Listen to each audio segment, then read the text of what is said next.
Ladies and gentlemen, and welcome back to the second episode of the series, which is currently ongoing. As I mentioned before, I'll be sharing a bunch of poetry that I've written over a period of time, and hopefully, you guys will enjoy it. So, let's look over the contents of today's poem.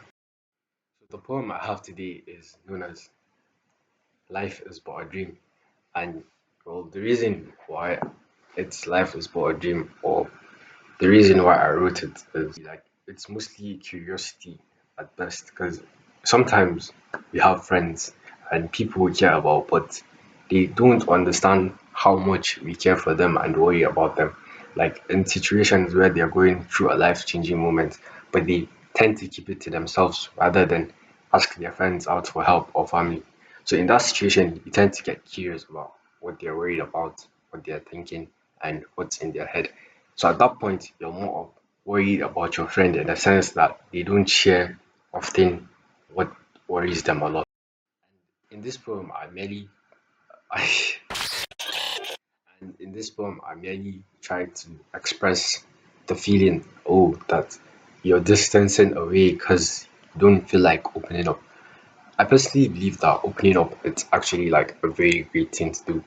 Well, not necessarily to everybody, but to your right friends. And sometimes I feel they need to say that, oh, are we truly friends? Or, bro, you can tell me what's going through you, and I can tell you a lot. So, opening up just reduces the distance that you would have done if you had continued to remain or secretive about what's disturbing you and the problems you're facing. Oh, what is he thinking, and why is he getting farther away from me?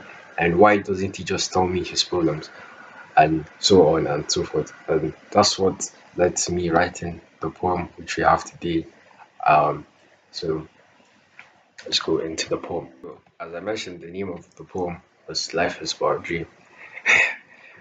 Um, so so what goes up there as you think, your eyes restless as they continue to blink. It seems so deep, but you hide it through a wink. You make it seem you're all alone, when surrounded by love of flesh and bone, but you think they won't hear your tone. In a different plane your mind goes. Your worries seem to stomp harder than a pumped too, but you anguish in thought as you continue to row. Row on your boat, gently down a stream of thoughts. Really down you realize life is but a dream.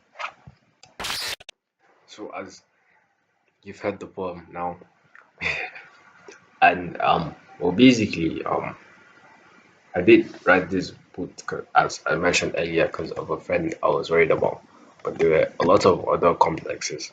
First of all, as I started, I wrote a couple lines. I always like to maintain a rhyming stanza in my or a rhyme scheme in by which every word rhymes at the end of the poem because I believe that's how poems are meant to be. They should always end in a rhyme.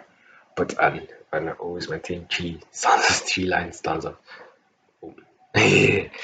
So, but then the reason, yeah, it's deep because when I started writing, it just suddenly led to drowning in thoughts. But I didn't want to use that aspect because everybody says, oh, he's drowning in thoughts. I felt maybe the rule would be rowing through this through instead of drowning on thought, you're rowing through it. So the deeper you go into the ocean, but you're not drowning necessarily. I feel like if I had used the word drowning, it would be more depressing rather than the word row. Because when someone drowns, they don't come back. But if they row, they can always come back. It's from my perspective on how I see my friends or the situation they were going through. Like I said, I wrote this because I was worried about a friend, and yeah, they always wander off like that.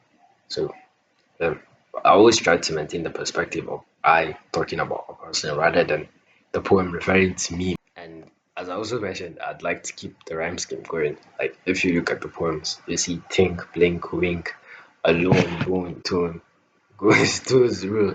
So basically, the rhyme continues. The reason why I called it "Life Is But a Dream" is because at the ending verse, I'll put it here. So at the ending verse, you can see row on your boots. Like it's like a nursery rhyme we did back in our primary school, and it just really felt like a good thing to remix into this poem. So I put Roro on your boat gently. Hopefully you enjoyed the concept of this poem and you like it. So this is the second video of the series I'm having. So please enjoy. And as you can see, you can pause and continue reading through, or you've probably already read through it. So and hopefully you stay tuned and notified for the next episode of the series. Thank you. Nursery rhyme is row on your boat gently down the stream. Merrily, merrily, merrily, merrily. Life is but a dream.